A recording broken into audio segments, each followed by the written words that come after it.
Et on a parlé du sens avec Ariane. Nous, les géographes, on pense vraiment que le territoire, il fixe le sens, mais il ne le produit pas. Alors la question, c'est qu'est-ce qui décide de la valeur patrimoniale? On n'a pas du tout parlé ce soir de participation. Qu'est-ce qui va décider de la valeur patrimoniale d'un lieu, d'un espace quelconque, de la possibilité de le faire évoluer à la limite, on en a beaucoup parlé à propos du stade dans Métro-Morphose. Quand Rouillet nous disait que le stade, c'est pas un stade, c'est un monument, et qu'il avait une énorme valeur identitaire, dans nos ateliers, on a dit, oh ben voilà, on va faire comme Lucca en Toscane, hein, on va garder la forme des arènes, on va faire une place de marché. Alors, est-ce que c'est une dimension qui est pensée maintenant dans la municipalité? Qui décide de cela? Est-ce que c'est l'expert ou est-ce que c'est le profane à travers les usages qu'il en a? C'est formidable d'avoir découvert ces jardins. Et qui va décider qu'ils ont réellement une valeur patrimoniale? Pour qui?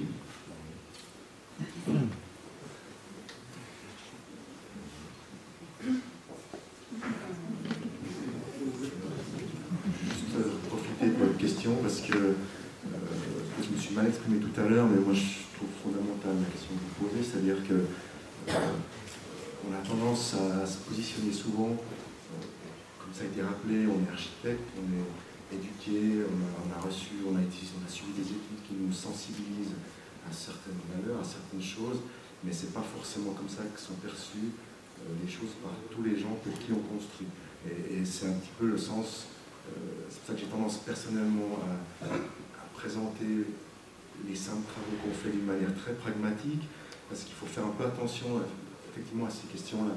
Donc l'autre jour, il y avait un débat entre architectes, d'ailleurs Laurent Chenu était présent, on nous présentait le projet d'agglomération genevoise, notamment les projets sectoriels qui vont être lancés ces prochains temps, et les architectes réagissaient à cette présentation en invoquant énormément de questions. Quelle est la culture qui sous-tend ça? Quelles sont les valeurs patrimoniales qu'on défend? Qu'est-ce qu'on veut? Quel est le projet?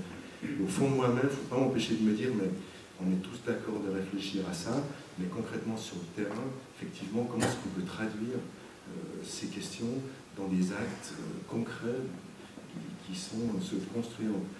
Moi, je pense que c'est effectivement dans les...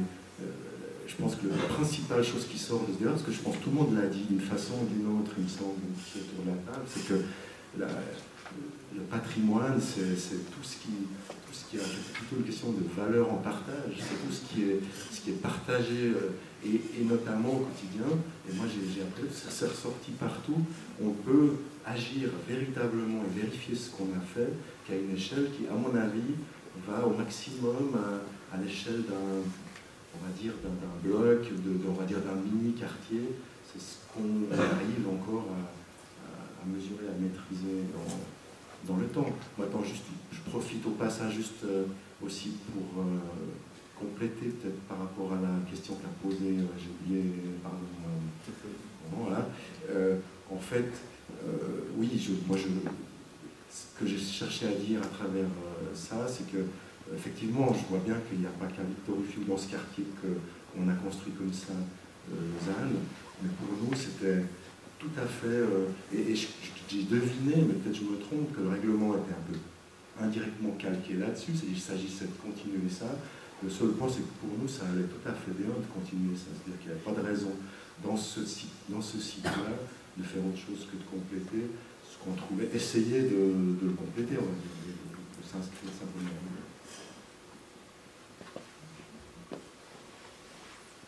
Je voulais répondre aussi. Effectivement, c'est un élément très très important que vous avez souligné. Ici sous-tendait en fait à l'un des principes, c'était l'histoire du respect de l'espace temporel. Mais effectivement, je pense qu'on aurait pu renverser la vapeur et le mettre en avant, puisque c'est une des conditions en fait sine qua non, par exemple pour l'obtention du prix Vacker, c'est que les communes en fait elles travaillent activement avec les habitants. Donc toute cette concertation est essentielle pour arriver à une certaine qualité dans la transformation, dans la mutation du tissu urbain. Et ça, nous l'avons vu. On vient de faire une rétrospective des 40 prix Vacker.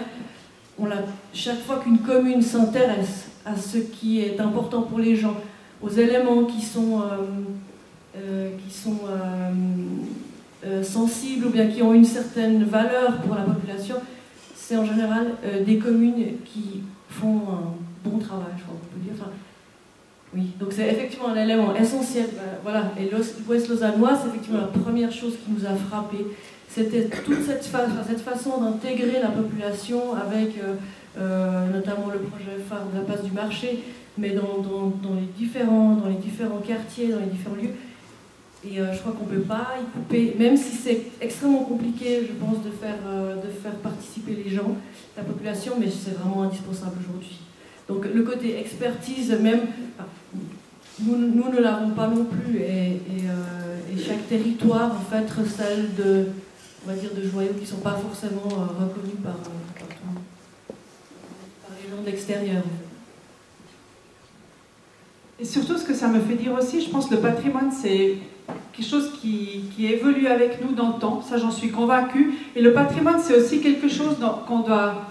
Moi, je pense que de parler, que ce soit au travers de processus participatifs ou de parler, d'ouvrir le débat sur la question de la ville ou de notre territoire que nous partageons, c'est une façon d'apprendre à connaître notre environnement, de mieux le comprendre, je pense de mieux l'aimer aussi. À partir de là, je crois aussi, on a une autre façon de le transformer, qu'on soit architecte ou qu'on soit habitant d'un quartier.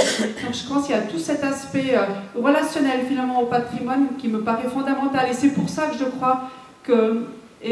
je crois qu'on doit aussi porter une attention au patrimoine mineur. Je ne sais pas, je l'ai dit plusieurs fois, mais c'est-à-dire la tentation de la table rase. Tu l'as dit que... Moi je pense qu'elle existe encore et partout, enfin... Pas en pleine ville. La ville-centre, elle a cette chance d'être suffisamment protégée par des couches qui la protègent, mais il y a des endroits qui sont beaucoup, beaucoup moins protégés et qui méritent aussi cette protection et cette attention ou cette confrontation avec l'existant. Et après, je crois aussi par rapport à l'envie de figer ou... Alors c'est qu'il y a des... Alors je pense que c'est juste de recenser. Recenser, ça veut aussi dire qu'on apprend à connaître, qu'on sait de quoi on parle, quelles sont les richesses qu'un patrimoine recèle. À partir de là, combien ça doit devenir de la contrainte supplémentaire dans un plan, voilà, je pense qu'on vit déjà beaucoup avec des règlements. Donc à partir de là, moi j'ai un seul plaidoyer, c'est qu'on puisse avoir des commissions d'experts qui nous accompagnent dans nos grands projets, pour qu'on puisse garder une sorte de dynamique. La planification, elle restera toujours quelque chose de statique, et je crois l'enjeu aussi pour accompagner la transformation de notre patrimoine, c'est être capable de mettre en place des processus qui soient dynamiques et qui interagissent avec les acteurs. D'où l'importance de mettre sur pied, comme les autres grandes villes en Suisse, c'est des commissions d'architectes et d'urbanistes qui s'intéressent, qui accompagnent les grands projets de transformation de la ville.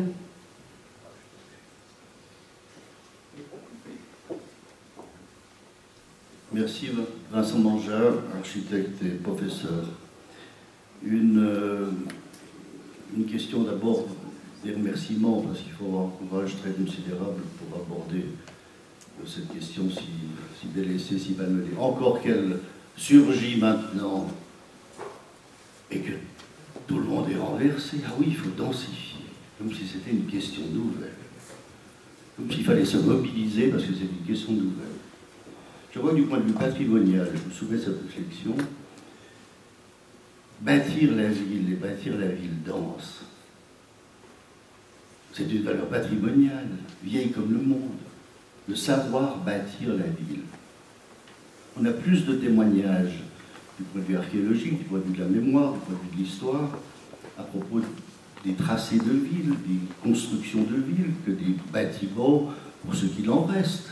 Et ce qu'il en reste, ce sont en général les traces urbaines qu'ils ont laissées, et qui renseignent plus, finalement, et très souvent plus que l'architecture.